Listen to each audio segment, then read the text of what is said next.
శుక్లాంబరధరం విష్ణుం శశివర్ణం చతుర్భుజం ప్రసన్నవదనం ధ్యాయేత్ సర్వవిఘ్నోపశాంతయేత్.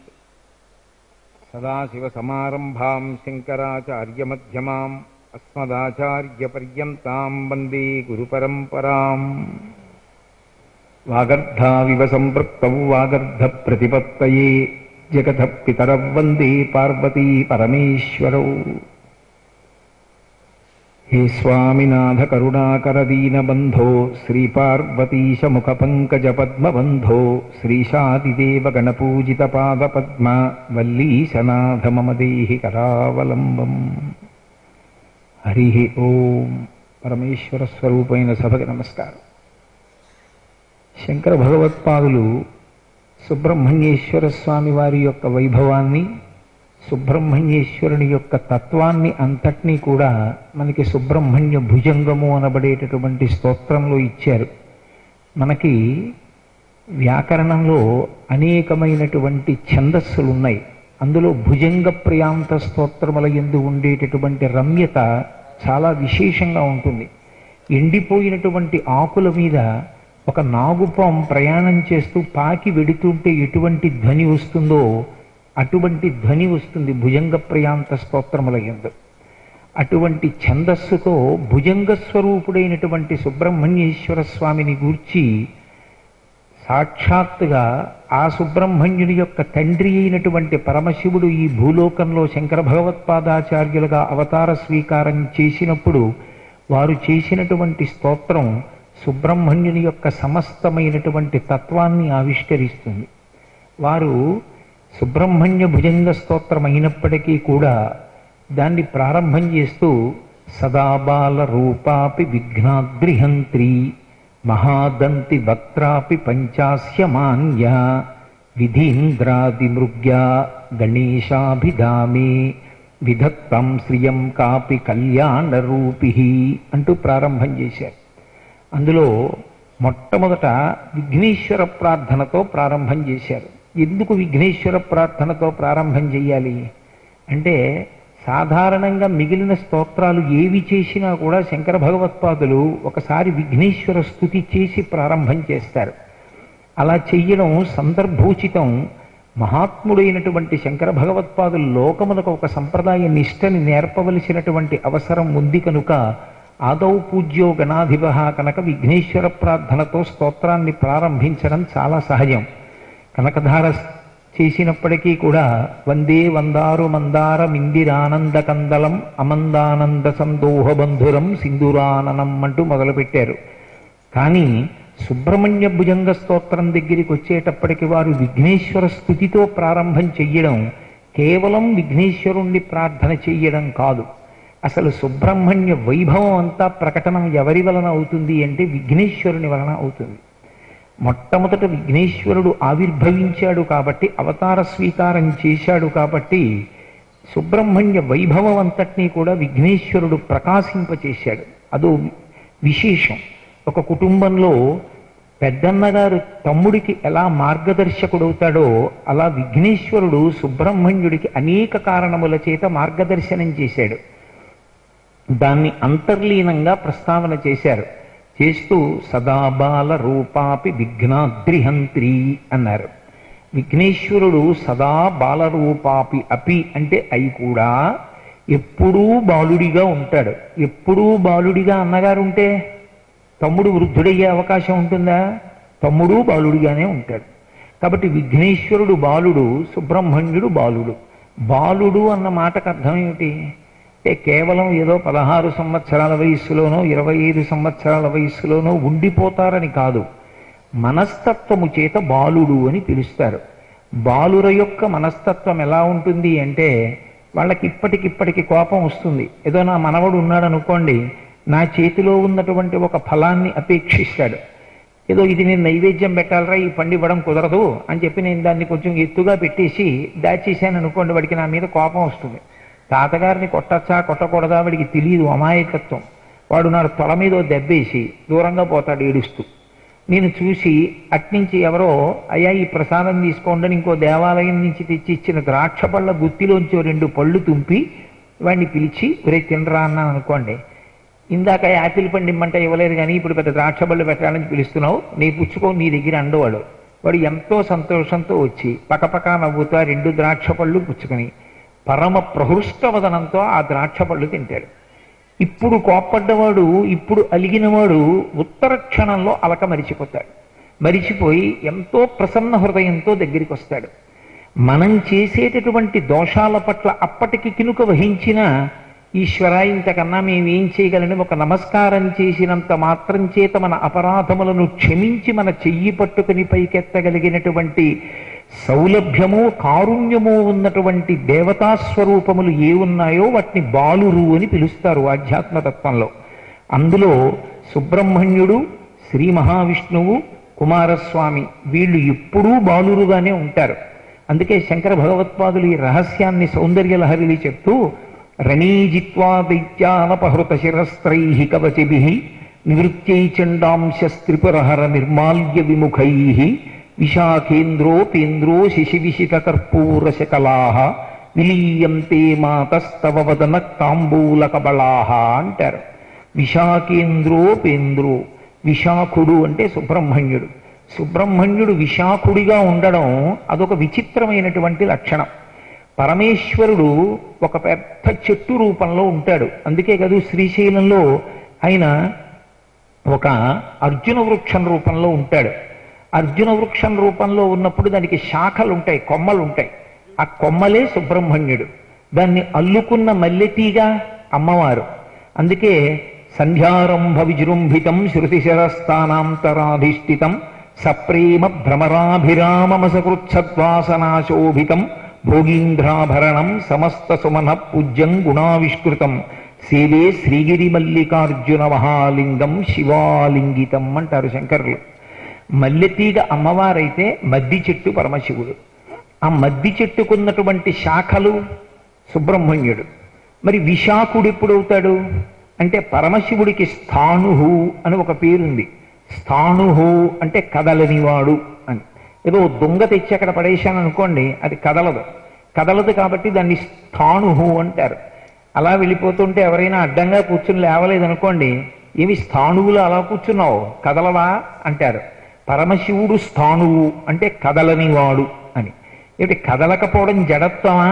మరి ఆయన కదలకుండా ఉండడం ఏమిటి అంటే కదలనివాడు కాడు, కదలడానికి చోటు లేనివాడు. అంటే అంతటా వ్యాపించినవాడు అని అన్వయం చెయ్యాలి తప్ప జడుడు అందుకుని కదలడు అని అర్థం చెప్పకూడదు దానికి. అంతటా నిండిపోయి ఇక కదలడానికి ఆయనకి చోటు లేదు. మహానుభావుడు దుర్జటి కాళహస్తీశ్వర మహాత్యం చేస్తూ ఉదయగ్రావము పానవట్టము అభిషేకో తత్ప్రవాహంబు వాద్ధి దరిద్రం తము ధూపధూమము జలద్వీప ప్రభారాశి కౌముది తారానివహంబులద్భుత సుమంబులుగా తమోదూత సఖ్యదమై సీత గభస్తి బింబ శివలింగం ఒప్పే ప్రాచీదిశన్ అంటాడు. ఈ సమస్త బ్రహ్మాండము కలిపి ఒక శివలింగ స్వరూపం. ఆపాతాళన భస్తలంత భువన బ్రహ్మాండమా విస్ఫుర జ్యోతిస్ఫాటికలింగమౌళి విలసత్పూర్ణిందు అంతామృతై అంటుంది యజుర్వేదం.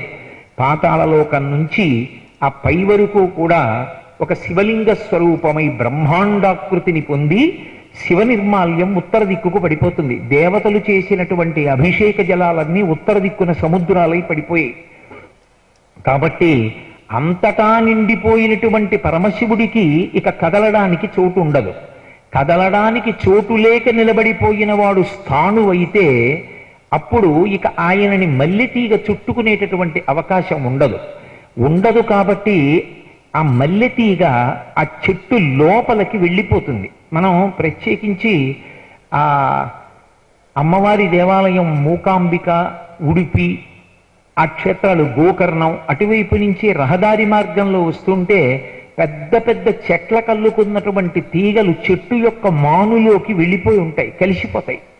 అలా తీగ చెట్టు లోపలికి వెళ్ళిపోతుంది. అప్పుడు ఇక తీగ పైకి కనపడదు అల్లుకొని. అలా తీగ పైకి కనపడకుండా ఆకులు లేకుండా చెట్టులోకి వెళ్ళిపోతే అపర్ణ అంటారు. ఆకులు కనపడదు. అప్పుడు పార్వతీదేవి ఎక్కడ ఉంది అంటే చెట్టు లోపలికి తీగ వెళ్ళిపోయింది. విశాఖ కొమ్మలు లేకుండా ఉండిపోయిన ఎండిపోయిన చెట్టు రూపంలో ఉన్నాడే, అప్పుడు ఆ కొమ్మలు లేనితనమే సుబ్రహ్మణ్యం. అది విశాఖేంద్రోపేంద్రో శిశివిశిత కర్పూర చకలాహ. ఈ మాట శంకర భగవత్పాదులు సౌందర్యలహరిలో వాడారు, మహాభారతంలో నన్నయ్య గారు వాడాడు. విశాఖుడు, నైగమీషుడు అని 2 మాటలు వాడాడు సుబ్రహ్మణ్యుడికి. కాబట్టి విశాఖుడిగా ఉంటాడు ఆయన. ఈ విశాఖుడిగా ఉండగలిగినటువంటి సుబ్రహ్మణ్యుడు పరమ బాలుడు, కుమార అని పిలువబడతాడు. అందుకే కుమార అంటే కొడుకు. ఎప్పటికీ పెద్దవాడైపోయిన స్థానంలో ఉండడు, చిన్న పిల్లవాడి రూపంలో ఉంటాడు. ఈ చిన్న పిల్లవాడి రూపంలో ఉండడము అన్న మాటకు అర్థం ఆయన వయసు చేత చిన్నవాడు నిజమే. ఎందుచేత అంటే పెద్దవాడయ్యాడు, వృద్ధుడయ్యాడు అంటే కాలమునకు వశుడయ్యాడు. అసలు ఎప్పుడూ అలాగే ఉంటాడు, కాలాతీతుడు, కాలమునకు వశము కానివాడు, ఎప్పుడూ యవ్వనంలో ఉంటాడు. అందుకే అమ్మవారికి నిత్య యవ్వన మదశాలిని అని పేరు. ఎప్పుడూ యవ్వనంలో ఉంటుంది. అంటే ఆవిడ మీద కాలం పనిచేయదా? పని చేయదు. కాలము ఆవిడను ఆశ్రయించి ఉంటుంది, కాలమునకు ఆవిడ వశవర్తి కాదు. అందుకే కాలాతీతుడు, ఆయన ఎప్పుడూ ఉండేటటువంటి వాడు అని చెప్పడం కోసమే విశాఖతత్వంతో, బాలుర యొక్క స్వభావంతో ఉంటాడు.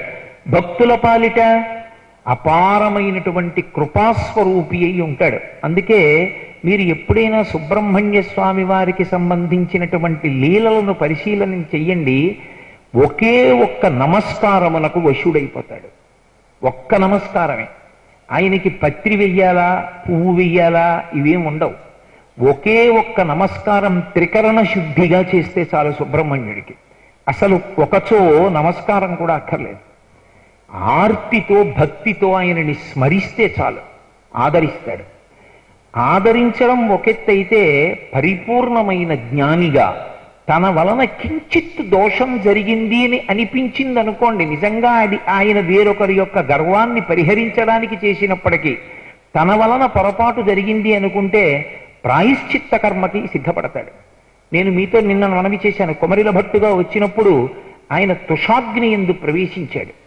అందుకే ఆయన ఎంత వైదిక నిష్ఠాగరిష్ఠుడు, ఆయన అంతటి మృదు హృదయము కలిగినటువంటి వాడు మనకి ఎక్కడా కనపడడం. మీరు దేవతాస్వరూపాలు చూడండి, సాధారణంగా దేవతాస్వరూపాలన్నీ కూడా ఏదో ఒక రూపంతో ఉంటాయి. ఒక రూపంతో ఉండడము అన్న మాటకు అర్థం సశక్తియుతమై ఉంటాయి. సనాతన ధర్మమునందు ఒక లక్షణం ఉంది, పక్కన శక్తి లేనటువంటి ఈశ్వరుణ్ణి ఆరాధన చెయ్యరు. ఆఖరికి రాముడైనా సరే ఒక్క రాముణ్ణి పెట్టి ఆరాధన చేయకూడదు. శ్రీరాముడు సీతారాములుగా ఆహ్వానం చేస్తాం. పార్వతీ పరమేశ్వరులు, లక్ష్మీనారాయణులు, శచి ఇంద్రులు, సరస్వతి బ్రహ్మలు, ఎక్కడ చూసినా సశక్తియుతుడైనటువంటి పరమాత్మకి ఆరాధన చేస్తాం తప్ప ఆయన శక్తియే ఆయన భార్య అని సంకేతింపబడుతుంది. నిజానికి భగవంతుడికి కూడా భార్య ఉండడము అన్నమాట, భగవంతుడికి కూడా 2 భార్యలు ఉండడము అన్న మాట యథార్థం అనుకోండి, అది కొంచెం ఆక్షేపణీయమవుతుంది. కానీ తత్వం పరిశీలనం చెయ్యాలి. ఎప్పుడు తెలిసి తెలియక చాలా మంది ఒక మాట అంటారు, ఈశ్వరుడికి 2 భార్యలు అంటారు.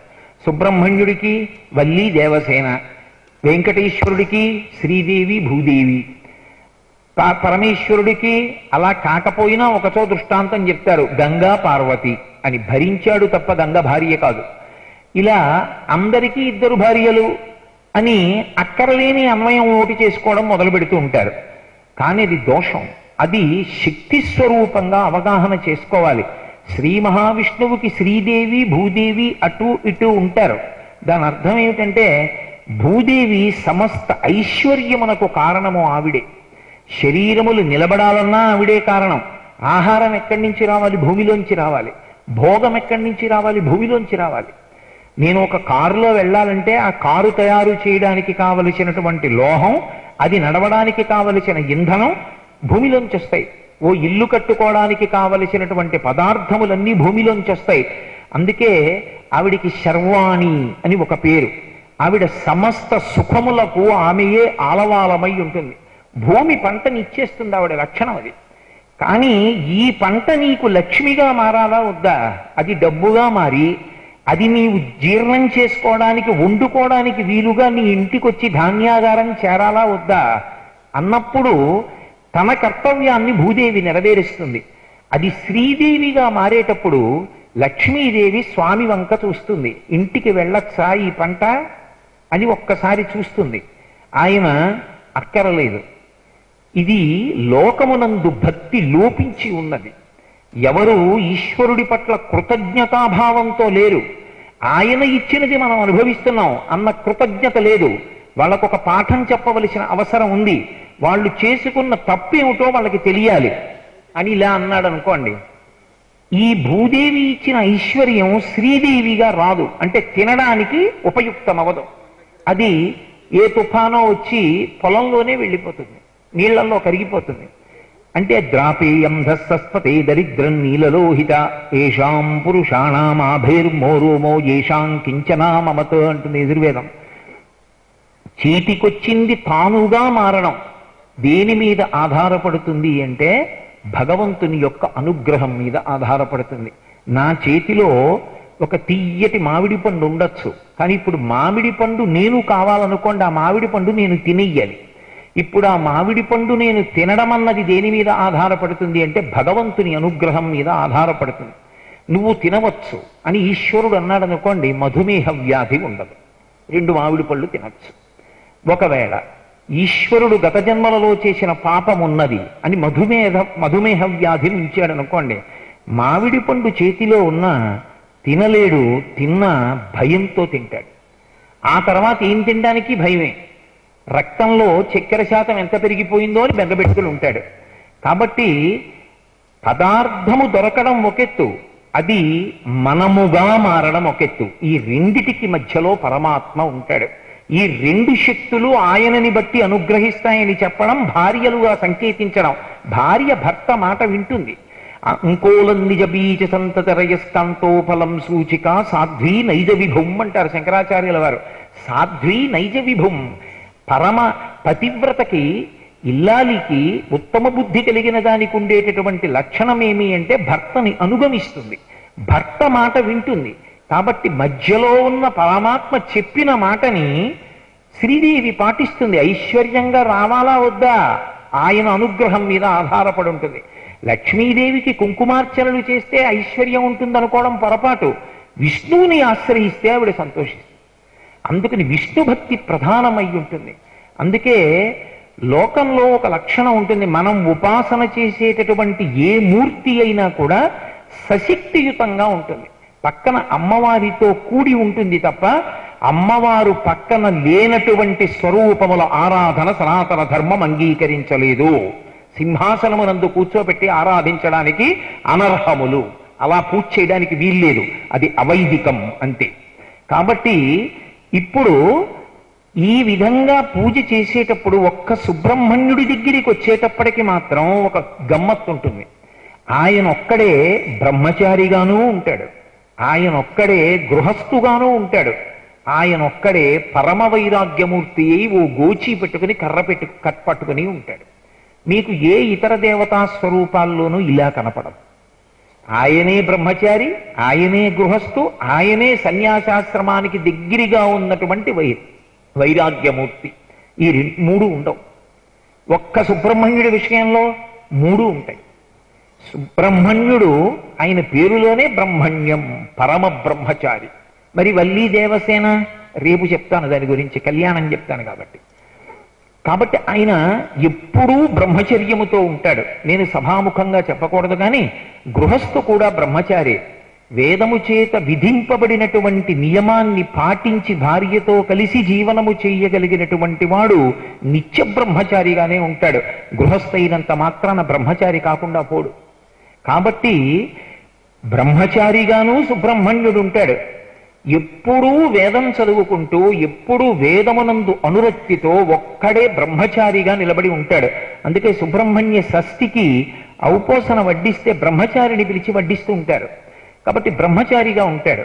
ఆయనే గృహస్థుగా ఉంటాడు భార్యలతో కలిసి. ఆయనే పరమ వైరాగ్యమూర్తి అయి దండాయుధపాణి అన్న పేరుతో స్వామిమలైలో ఉంటాడు.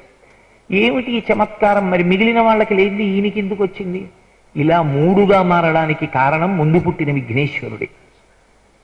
అందుకని విఘ్నేశ్వర ప్రార్థనకి సుబ్రహ్మణ్య భుజంగంలో విఘ్నం పోవాలన్నది ఒక్కటే కాదు, సుబ్రహ్మణ్య చరిత్రనే ఆవిష్కరించగలిగిన వైభవం ఉంది.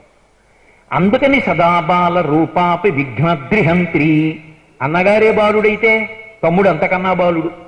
ఎలా అంటే ఆయన బ్రహ్మచారిగా ఉండడము అన్న మాటకు అర్థం పుట్టినదాదిగా తండ్రి ఉపనయనం చేసి వేద విద్యాభ్యాసం చేయడానికి పంపించే వరకు అన్న మాట ఒకటి వస్తుందా? మీకు నేను గత 2 రోజులుగా చెప్తూ వస్తున్నా. సనత్కుమారుల వారే సుబ్రహ్మణ్యుడిగా వచ్చారు. చాంద్యోగ్యోపనిషత్తు కూడా ఆ విషయాన్ని నిర్ధారించింది. అయినప్పుడు అసలు సుబ్రహ్మణ్యుడు పుట్టడానికి కారణం ఎవరు? మొట్టమొదటి కారణం విఘ్నేశ్వరుడు. ఎందుకని నేను మీకు మొట్టమొదటి రోజు ప్రసంగంలోనే మనవి చేశా. తారకాసురుడు విఘ్నేశ్వరుడి చేత మరణము రాకుండా జాగ్రత్త పడ్డాడు. పార్వతీ పరమేశ్వరుల కుమారుడు అంతకు ముందే ఉన్నాడు కాబట్టి. విఘ్నేశ్వరుడు కాకుండా ఇంకో కుమారుడు పుడితేనే తాను మరణించేటట్టుగా వరం అడిగాడు. కాబట్టి సుబ్రహ్మణ్యుడు పుట్టడానికి కారణం ఎవరు? విఘ్నేశ్వరుడే. శూరపద్మాసురుడు అదే వరం అడిగాడు. కాబట్టి అసలు బ్రహ్మచారి అన్న మాటకు అర్థం పుట్టి యజ్ఞోపవీతం వేసుకుని వేదాధ్యయనం చేయడం. ఇప్పుడు అసలు పుట్టుకకి కారణం ఎవరు? విఘ్నేశ్వరుడు. ఆయన గృహస్థాశ్రమం స్వీకరించడానికి కారణం ఎవరు? విఘ్నేశ్వరుడు. ఆయన సమస్తమైనటువంటి రాక్షస జాతిని నిర్మూలించాడు. కానీ భిల్లుయోతి అయినటువంటి వల్లీదేవి యొక్క మనసు గెలుచుకోలేకపోయాడు. వల్లీదేవి అంత తొందరగా ఆయనని పరిణయమాడడానికి అంగీకరించలేదు. ఆఖరికి ఆయన ఎంత అందగాడిగా చెప్పబడతాడంటే 1,000,000 మన్మధుల యొక్క లావణ్యమో ఆయన యందు పనికిరాదు అంటారు. అంతటి అందగాడు. అంతటి అందగాడిని ఆమె అంగీకరించలేదు. అంగీకరించకపోతే ఆయన ఒక వృద్ధ బ్రాహ్మణ రూపంలో నిలబడమని విఘ్నేశ్వరుడు చెప్పి ఒక ఏనుగు రూపాన్ని పొంది వల్లీదేవిని తరిమాడు అరణ్యంలో. వృద్ధ బ్రాహ్మణుడు కదా అని భయంతో వెళ్ళి కౌగిలించుకుంది. కౌగిలించుకున్న తర్వాత నువ్వు ఏ శివకుమారుణ్ణి వివాహం చేసుకుందాం అనుకుంటున్నావో ఆ శివకుమారుణ్ణి నేనే అని చెప్పి సుబ్రహ్మణ్యుడిగా మారాడు.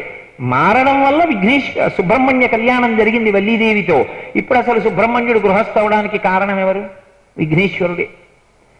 అసలు సుబ్రహ్మణ్యుడు దండాయుధపాణి అయ్యంత వైరాగ్యం పొందడానికి కారణం ఎవరు? విఘ్నేశ్వరుడే. తండ్రి గారు పిలిచి 2 పిల్లల్ని పిలిచాడు. ఒరే విఘ్నాధిపత్యం ఇద్దాం అనుకుంటున్నాను. మీ ఇద్దరిలో ఎవరికి ఇవ్వాలి అంటే ఎవరు బుద్ధిమంతుడైతే వాడికి ఇవ్వాలి. మీలో ఎవరు బుద్ధిమంతులు? నేను తీర్పు చెప్తే పిల్లలు మీకు బాధగా ఉంటుంది. ఒక పని చెయ్యండి, భూప్రదక్షిణానికి వెళ్ళండి. ఎవరు ముందు ప్రదక్షిణం చేసి వస్తే వాళ్ళకి నేను పండు చేతిలో పెడతాను. పండు అంటే ఫలము అంటే ప్రసాదం అంటే అనుగ్రహం అంటే పదవి అంటే ఆయన అనుకున్న సంకల్పమును తీర్చుకున్నట. మీకు నేను విఘ్నాధిపత్యం ఇస్తాను, వెళ్ళండి అన్నాడు. నెమలి వాహనం కదూ, తుర్రున బయలుదేరాడు సుబ్రహ్మణ్యుడు. గబగబా వెడుతున్నప్పుడు నియమం ఉంటుంది. ఎలా పడితే అలా వెళ్ళకూడదు. ఇప్పుడంటే మనం నియమాలు అలా పాటించట్లేదు. అలా పాటించడానికి అవకాశం ఉందా అంటే కొంచెం చెప్పడం కూడా కాస్త కష్టం అవుతుంది. కానీ నదిని దాటకూడదు ఇష్టం వచ్చినట్టు. నదిని దాటేటప్పుడు ఈవలి ఒడ్డున ప్రార్థన చేసి పితృదేవతల్ని స్మరించి స్నానం చేసి మళ్ళీ నేను క్షేమ